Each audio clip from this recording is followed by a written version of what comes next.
Заголовок этого видео – это моя позиция уже много лет. Согласны вы с ней или нет, вы должны признать, что я последовательна. Большинство проигнорирует мои слова, так же, как они игнорируют бесконечное разжижение своей любимой валюты.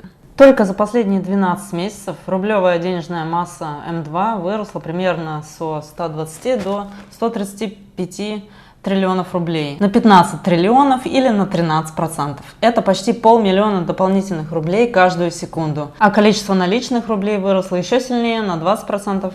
Поэтому каждый отдельный рубль стал жиже. Сумма на вашем счете вроде та же, но купить на нее можно меньше. То есть деньги у вас напрямую не отобрали, но их просто допечатали другим, тем самым снизив покупательную способность ваших. Зато рублем можно расплачиваться. Конечно, можно. Сегодня отдашь 100 рублей, а завтра за то же самое 200. Главное, чтобы способ оплаты остался тот же. Ведро дырявое, но зато в него воду можно наливать. Зачем результаты своего труда хранить в дырявом ведре? Возможность отдать деньги кассиру – это еще не доказательство их качества. У денег есть не только функция оплаты, но и функция сохранения ценности. И если сегодня на вашу зарплату можно купить тележку с продуктами, а через несколько лет только втулку от переднего колеса этой тележки, то с этой функцией рубль явно не справился. Инвестиционные квартиры, приносящие арендный доход, или золотым слитком тоже нельзя расплатиться в супермаркете, однако никому не придет в голову назвать их бесполезными. Бесполезным объявляют лишь то, что рушит привычные шаблоны. Квартиры и золото никого не пугают, они давно уже встроены в существующую систему, а биткоин разрушает саму идею о том, что деньги обязательно должны выпускаться государством. Биткоин объявляют бесполезным не потому, что он ничего не может, а потому, что он одним своим существованием показывает бесполезность многих привычных посредников. Особенно нудно слышать заявление о том, что биткоин это просто цифры в компьютере. От людей, чья зарплата, пенсия, все сбережения существуют в качестве цифр в банковском приложении. Только банковские цифры это просто обещание банка вернуть вам деньги. Ваш перевод могут отклонить, заблокировать счет, установить лимит. Получается удивительная логика. Банковские цифры объявляют настоящими, потому что ими управляет кто-то другой, а биткоин виртуальным, потому что впервые вы можете управлять им сами.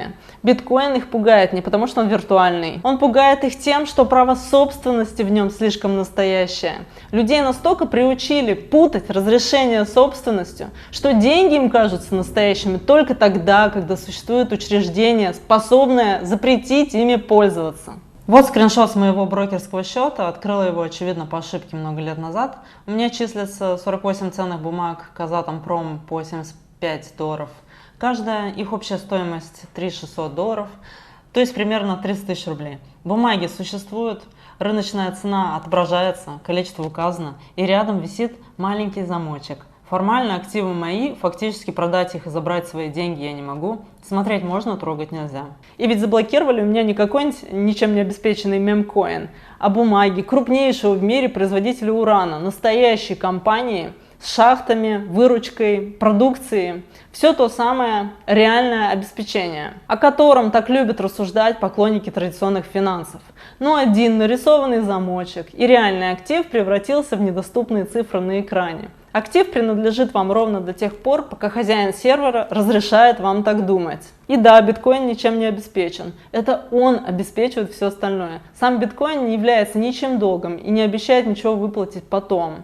Его нельзя обменять ни на какой базовый актив. Он и есть базовый актив. Каждый цикл биткоина происходит одинаково. Цена сильно падает. Большинство продает в панике. Сдается, пытается забыть о биткоине. А те, кто понимает, в чем дело, продолжают накапливать. Позже, когда цена восстанавливается, они делают огромные деньги. А большинство, с сожалением, наблюдает со стороны. Так они не просто упускают одну возможность. Они упускают одну и ту же возможность цикл за циклом, каждый раз находя причину ничего не делать. Зато без риска, кроме риска остаться на том же месте всю жизнь. Как только я узнала, что у фиатных денег вообще существует альтернатива, я сразу же начала переводить туда деньги. Мне было не важно, по какой цене я покупаю биткоин. Цена важна трейдеру, который сегодня покупает, а завтра продает. Я продавать не собиралась. Я хотела как можно скорее перестать хранить результаты своего труда в деньгах, количество которых можно бесконечно увеличивать. Я не хотела купить биткоин дешево, я хотела как можно быстрее избавиться от фиата. Ждать идеальной точки входа означало бы добровольно продолжать хранить свои сбережения в валюте, которую постоянно разжижают. Для меня вопрос не в том, сколько фиатных единиц сегодня просят за биткоин, а в том, в каких деньгах я хочу сохранить свое будущее. А в будущем я не собираюсь полагаться на пенсию в 15 тысяч рублей. Правда, она у меня будет в евро и кронах, но эквивалент тот же, там плюс-минус. Пенсия – это просто развод для простолюдинов. И я не хочу этим никого обидеть. Я не называю людей, которые сегодня живут на пенсию, простолюдинами. Я просто говорю, как сама система относится к обычному человеку. Десятилетиями с него собирают деньги, которые потом обещают вернуть в валюте, которую к тому времени многократно размоют. И сама я от этих бумажек в 2050-м, конечно, отказываться не буду, потому что это, извините, мои деньги, которые у меня сейчас забирают. Я получу все до последнего евро, крона и рубля, если они к тому времени еще будут существовать.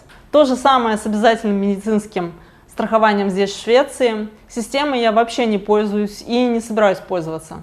Но как только первые признаки простуды, я сразу же беру больничные на неделю, потому что хочу забрать хотя бы часть отобранных у меня денег. Но государственная пенсия не будет основой. В лучшем случае она будет небольшим кэшбэком за десятилетия принудительного участия в этой системе. Свое будущее я собираюсь обеспечивать активами, которые выбрала сама, а не суммой, переписанной еще 20 раз до моего выхода на пенсию. Я не откажусь от пенсии, разве что ее перестанут сейчас у меня отнимать, на что я, конечно, не рассчитываю, так как никому не позволят выйти из стойла. Но я отказываюсь от зависимости от нее. К 2050-му будет выпущено уже более 99,9% всех биткоинов. То есть годовая эмиссия составит примерно 2500 монет. Сколько к тому времени будет напечатано рублей, крон и евро, не знает никто.